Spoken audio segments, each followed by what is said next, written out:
Barnes Jefferson, and I am a healthy living coach, and I help women to break up with the diet mindset so they can live a life of balance, power, and harmony.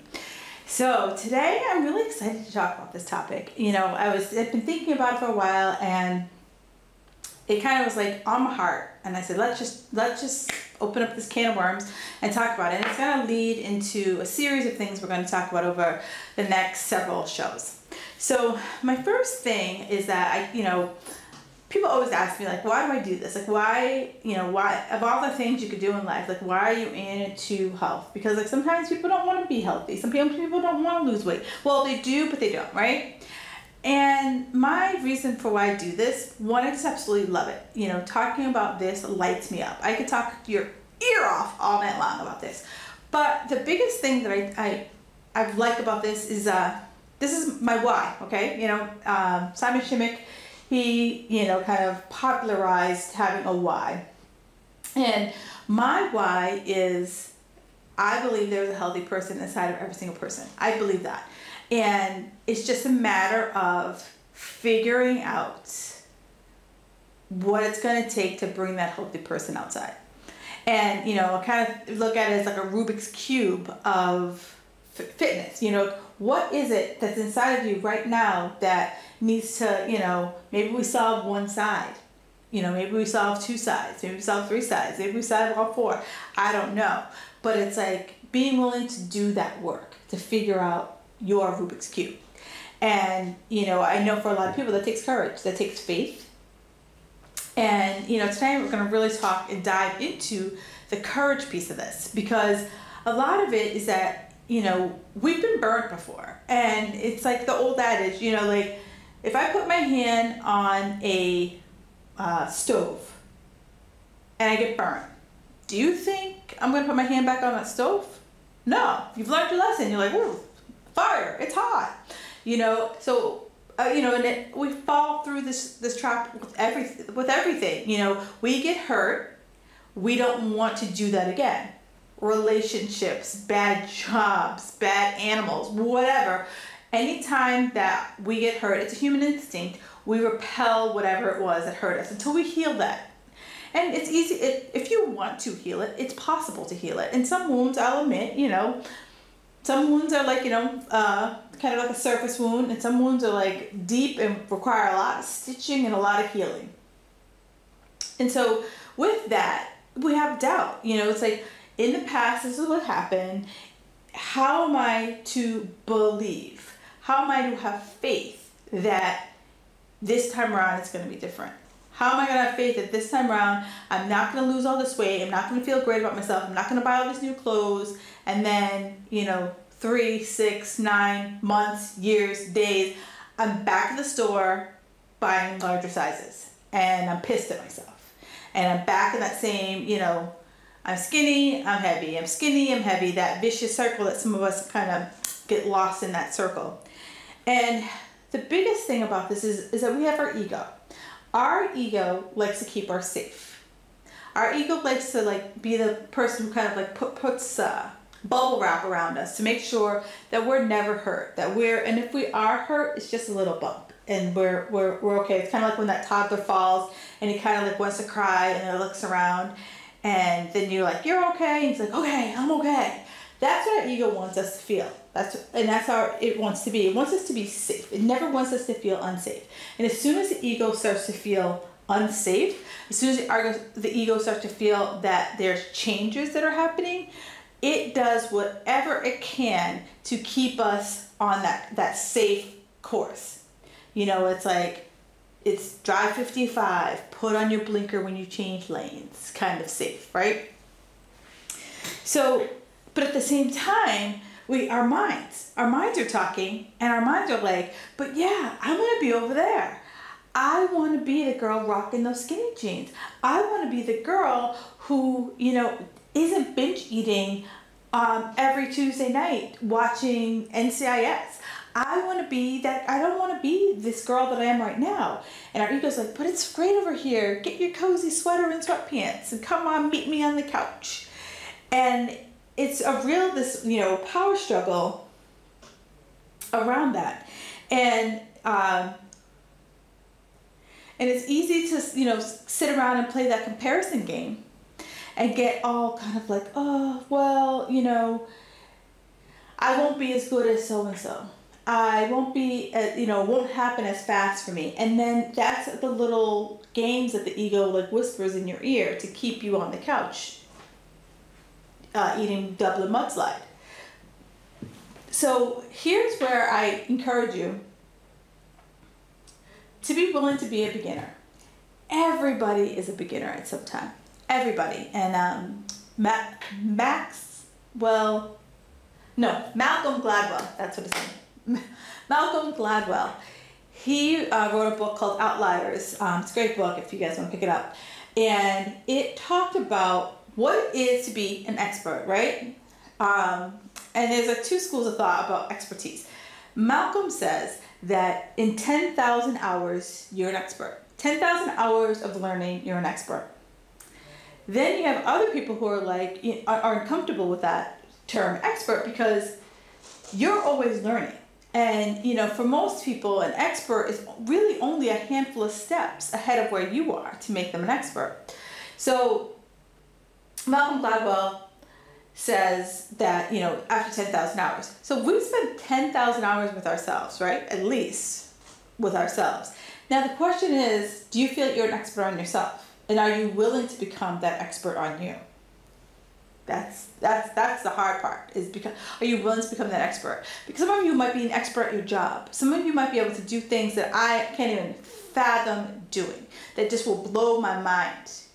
Where others, but are you willing to put that same time and investment into you? And, they always say this, like when you're a beginner, it's like that toddler walking. The toddler kind of like has that like drunken sailor stand up, and then the toddler falls back down. But then he's like, I'm getting back up. How do you get that same like conviction that you're like, I'm getting back up, I'm getting in the game, I'm down, but I'm not out? And so I want you to kind of think about that as we're going through this. And it's as you're going through this kind of quest for experts, it's like this is when you need to reach out for assistance. This is when you have to say, you know what? It's kind of like growing your hair out. Has anyone ever grown their hair out? And you are growing your hair, and then you get to that like awkward stage where it's like, it's short, it's long, it's bushy, it's like there's not enough hair product in the world to keep your hair from like, ever getting to be the shape or the style that you want it to be. That's how going through this change is going to be. It's going to be that awkward adolescent stage. And, it's having a better understanding of like how things are going to work. It's taking that step back and saying, you know what? I want this. And it's going back to, what your why is. So I came up with my why. I told you, I believe it's a healthy person inside of everyone. So for me, part of my why is helping my clients unlock that. Figuring out, as we talked about that Rubik's Cube, are we going to solve for red? Are we going to solve for yellow? Are we going to solve for green? Like what are we solving for, and how can I help you get there? And eventually, because I meet you where you are. So eventually we'll solve one side, we'll solve two sides, we'll solve three sides, and eventually all 6 sides will be solved. Now, again, patience, because some of you need to slowly step into the water. You may have been burnt before, and you don't want to put your hand on that fire. I get it. Trust me, I've been burnt before too, and I've had some changes that I've had to make in my nutrition, and my ego was like, we ain't doing it.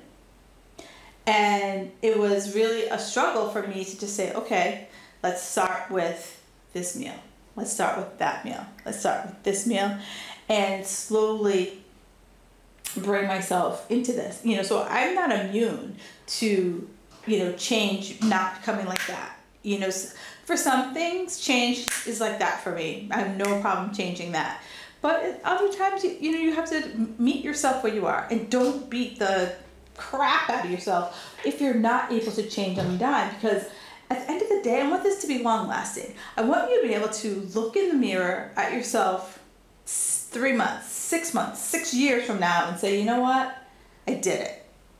And I find that when you sprint to the finish line, sometimes you don't have that look in you don't have that same conviction is the word I'm looking for, because you might have skipped some steps. Where this slow and steady pace that I'm talking about, we're going step by step by step by step.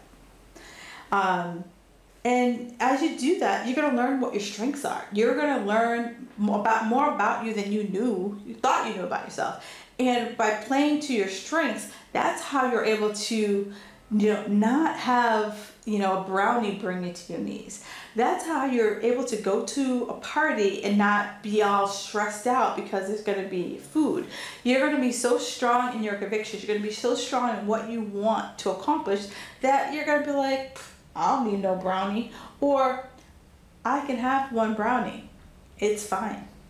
I don't need to have a brownie that snowballs into all these other things. Except for Italian cookies, because I can eat my weight in Italian cookies. I don't know what they put inside of them, but it's totally not something I can have just one of. I can't do it. And then as you go through this process, where do you need support? There are so many times that we need accountability and support. And, I'm fortunate that I have a good friend that every single day we text each other business, things we're doing in our business. And, I say, these are the 3 things I'm going to accomplish today. And she's like, these are the 3 things I'm going to accomplish today. And that is, I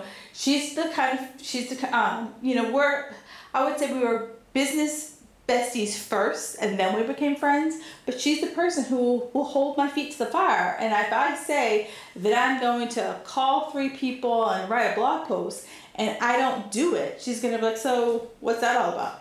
Why didn't you do it? What were you doing all day?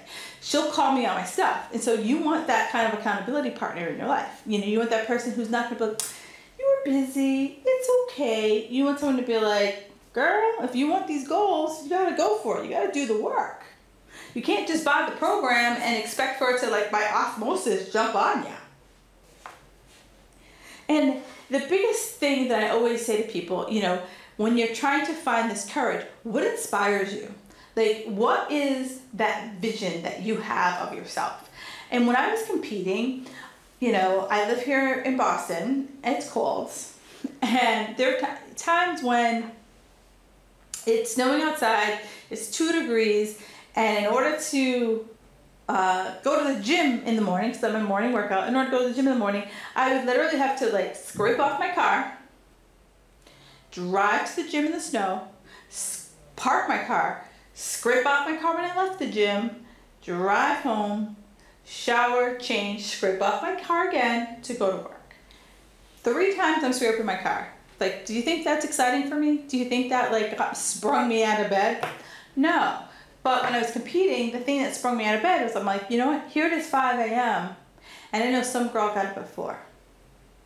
And I need to go. I need to get up because someone else who can get up at 4, I can get up at 5. And it wasn't a comparison thing. For me, it was I shouldn't complain because someone else got up an hour earlier than me, and I can't imagine getting up at 4 a.m. unless I'm going on a cruise.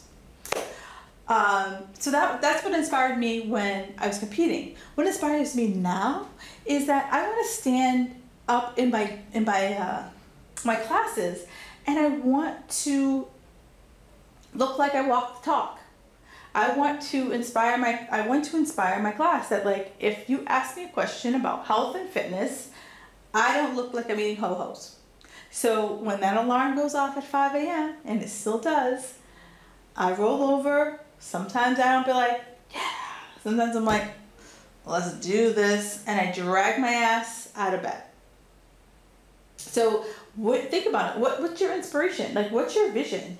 And, write it out. Write out what your vision is. Maybe you're working out to go on vacation.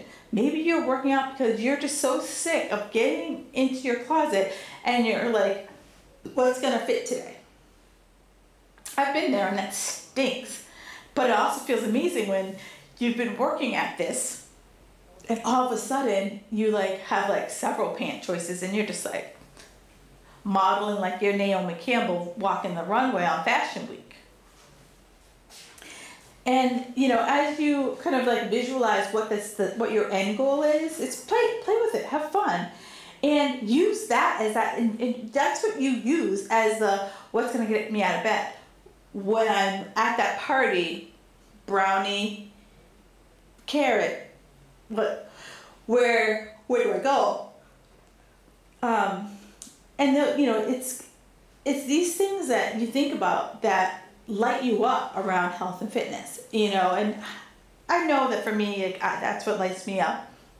But I also, there are plenty of times when I'm just like, what, it's really good to have like a nice chilled glass of white wine and just gab with your girlfriends and don't track it, because I spent a lot of years tracking, and I look back at myself and I was like, oh my God, was I miserable? Was I miserable to be around? Because I was tracking everything for me, and my friends were probably like, is she tracking my stuff too? And was I having judgments around them? Because I was not having all my judgments were around me. I'm never going to be that fitness person who's going to look at you and tell you, yeah. And so many people who do know that I do fitness are like, oh, you probably want to prove. And I was like, it's your life. It's your life, your journey. I'm all about moderation. There's no reason, I was at the Red Sox game the other day, and there's no reason for me not to have a beer at the Red Sox game. It's a Red Sox game. Why wouldn't you have a beer? Or two? And as you go through this, break up with that perfection. Have the courage to say, I'm perfectly imperfect. I'm perfectly imperfect. And when you say that, being perfectly imperfect is great. And that as you go through your week, as you go through your month, as you go through your goal, have that flexibility that says some weeks, some days aren't going to be dead on. Some days I'm going to have a fallback plan. Some weeks I'm going to have a fallback plan. For example, travel. So if you know that you're traveling for the weekend, this past weekend was Columbus Day weekend. So that's a big time for people to go away. So it's okay, it's Columbus Day weekend, I'm going away. And then you're like, okay, so that means, are you leaving early on Friday? And so, what shifts, what changes do you have to make?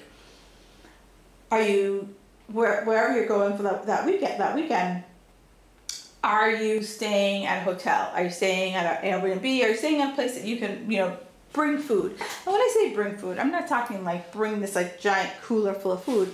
I'm saying, are there things that you could bring so that you have some sensible choices, either on the airplane or in the car, so that you're not relying on what's around you all the time. Because most places you can find a salad with protein. Anywhere on this planet, you can find a salad with protein. So it's really kind of having those kind of plan ahead, not in a manic way, but more in a okay, we're going here. I could pack a couple of protein shakes. I could pack a couple of protein bars. I have these little 100-calorie nut packs that I buy when I'm traveling. So it's I just always have a snack bag. And the reason why I always have a snack bag is 9 times out of 10, flights get delayed. There's traffic, and what should be smooth, what say you're supposed to leave at 7, oh, because there's plenty of time to land in time for lunch. Inevitably something shifts, and that way by the time you land, you're not ready to eat off your arm and the person who's sitting next to you. And as you're breaking free from the grip that our egos have on us, it's helping us also to develop a new pattern or behavior. It's helping us to play that boundary testing game. It's can I go to here? Okay, I went to here, I feel safe. Can I go to here? Okay, I went to here, I feel safe. And you're just always testing those limits, testing where you can go. But at the same time, you might test it and you might have a major fail and you might slide back. And that's okay. Admit defeat. To say, you know what? I stepped too far. I might have gone too fast, too furious. I might have added more days to the gym than I was really capable of. I might have, tried to eat all my meal, I have a client who eats a lot of chocolate. And so like maybe cutting out all pieces of chocolate in one day is too much, and that might cause a or setback.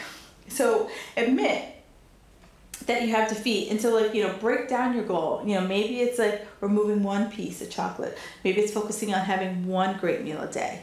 Maybe it's like focusing on going for a walk versus going to the gym for 2 hours. So figure it out what that all is. And, every day's not gonna be awesome, and that's fine. So it's just, you always have to have that, what I call, that CSI moment or body SI moment where you're just saying, okay, that happened, where could I have been different? And this is in a gentle, loving way. It's like, oh, it was because I didn't have a good breakfast, and because I didn't have a good breakfast, I was snacky all day long. Okay, I'm gonna make sure tomorrow I have a good breakfast. So do you see what I'm saying? Where it's not like, you stink, you didn't do this, blah, blah, blah, blah, blah. It's like, okay, and have a good breakfast. So because when I don't have a good breakfast, this is what happens. Okay, so make sure that I have a good breakfast. And then also focus on the gratitude. Focus on the fact that you get to do this. There are plenty of people who would love to work out, but they might be, or go for a run, and they might be on crutches. They might be wheelchair bound. Whatever it is, the doctor might have said, one more run and you're gonna have a heart attack. I don't know. But be grateful that this is something that you can do. Not something that you should do, have to do. This is something that you get to do. So flip it to find the gratitude in it. And sometimes you have to really sit down and ask yourself, I talked about what inspires you. What's your inspiration? What's your motivation? Because motivation has to come from both sides. It has to come from inside, and it has to come from external sources. And I find that the more it comes from inside, the more likely you are to stick to it in the long haul, in the long term. And so it's like really finding out, like, what is that light? What is that light bulb that's just gonna go and make the healthy eating and make the working out just kind of start to evolve into what is your life. And as you go through, chart your progress. Because so many people, I just had a client check in with me last week, and she's like, I'm not seeing any changes. And I was like, dude, like seriously? And so I'm like, I want you to look at the very first picture that you sent me to the very last picture that you sent me, side by side. And she was like, oh, I see him getting shoulders. I'm seeing him getting abs. I'm seeing my butt's lifted. Oh, so you didn't get any results? And she's like, okay, you're right. I'm being crazy. So it's like really track your progress, like pictures, dress sizes, something to see where you're going, because it's at these times that you're like, screw it, I'm not gonna do it. I'm done. Uncle, it's not gonna happen. But the other hand, things could be going really well. Like you could be like losing weight, you could be like building muscle, you could feel amazing, be sleeping amazing, and then something inside of us says, this is too good. This has to end. Like now, this is too good. And then we start to self-sabotage. And so it's either way. It's like, if things are going really good, we'll self-sabotage because we're feeling too good. Or things aren't going the way we want, so we might as well just help them along. So you gotta figure out, are you afraid of failure? Or are you afraid of success? And they're both equal fears. And they're both so strong and so prominent. And that's something that I'm going to spend a lot of time with next week on talking about self-sabotage. And, that's a big thing because, like I said, the fear of success and the fear of failure, like those are two huge things that we have in the human psyche. And so what I wanted to wrap up with is that, have the courage this week to change and make at least one change. And when I say change, it could be that you're adding something. So maybe you're not working out right now. So maybe you're going to add a 15-minute walk or a 15-minute workout. I don't care. Or maybe you know there's something that you're eating that you know you shouldn't. Maybe you're drinking too much soda, too much diet soda. Maybe you don't eat breakfast. Maybe you eat once a day. I don't know. Figure it out and like have the courage to make one small change that you could build on. So I'm Kim Barnes Jefferson. I am your host. I am squad leader of the Fab Fit Squad, and you can find me on Facebook at Kim Barnes Jefferson Coach. My website is fabfitsquad.com. So if you have any email or any questions, you can email me. You also find the show notes on my website, fabfitsquad.com/live-tv. Or you can find me on Instagram at FabFitSquad. It's been really great tonight, and next week I'll be, not next week, 10/24 I'll be back talking all about self-sabotage. What is it, how to stop it, and enjoy the rest of your evening.